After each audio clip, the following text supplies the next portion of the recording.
Ricardo's roses. It caught my attention.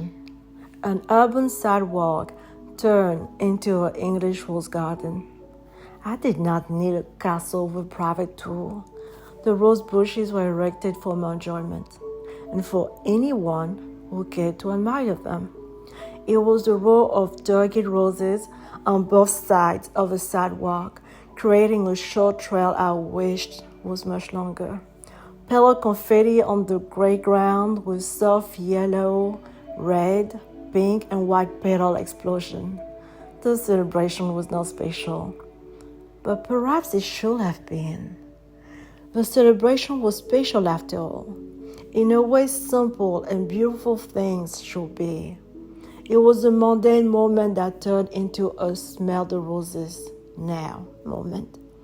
And smelling the roses, I did. I sniffed them as discreetly as I could. Two were so fragrant that they made me smile. Giggle even. Yes, giggling I did. The scent tickled my mood.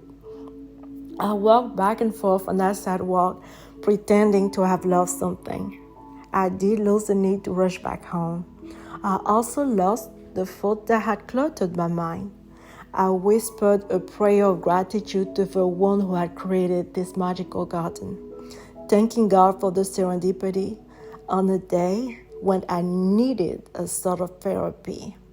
Speaking blessings over the hands that gave this precious gift, blessing they touch that I could feel. Somehow it felt like a ceremony, a moment to remember.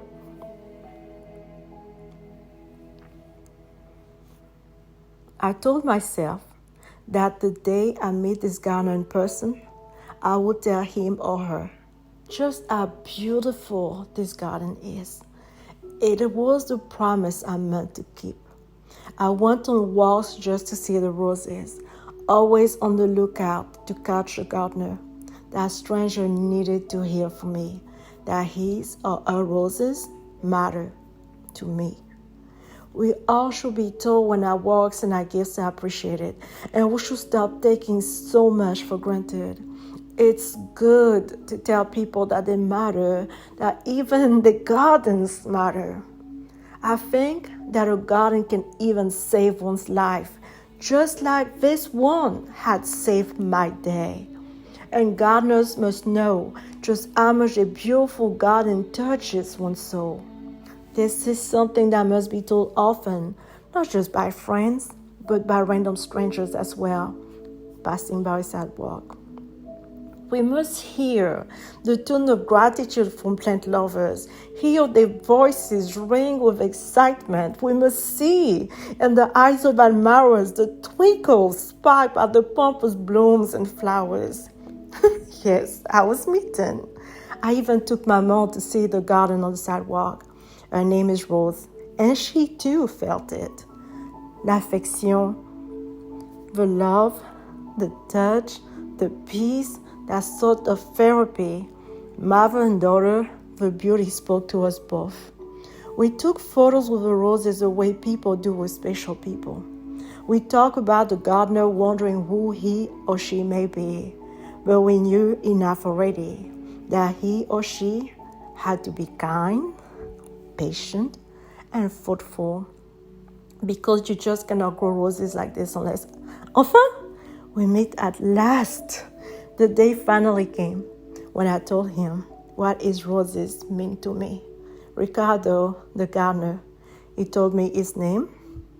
Now I had a name to tag to my blessings, a name to add to the stories that I share with my mother, Rose. His name is Ricardo, the man with an English rose garden on the sidewalk, the man I blessed every day I visited this English rose garden. No, not in a castle on a private tour. The rose garden right there on the sidewalk. The man whose roses stood as a pictograph of hope, reminding me that with thorns, just like with scars, can come humid beauty. The man who did more for me with his garden than he will ever know. We met. He gave me a tour, a private one. not in an English castle, in open air, a sort of botanical castle and cathedral to me. Thank you for listening to Ricardo's Roses. My name is Naku Conde Bacon. I go by Naku Good Health Queen. As you can tell, English is my second language. French is my first language. Mine on Flowers is dedicated to mental health. It's my fourth book, but it is my first public poetry collection. I wanted to share Ricardo's Roses because it's probably the longest poem in the book, but it's also one with a very personal tone. I pray that you feel inspired to spend a lot more time in nature and maybe take on gardening if that's not one of your things just yet. I pray that you find peace and solace through the pages, the pictures, and the words of this book. And please share it to as many people as possible. Spread the love. I appreciate you. I love you. Thank you. Merci.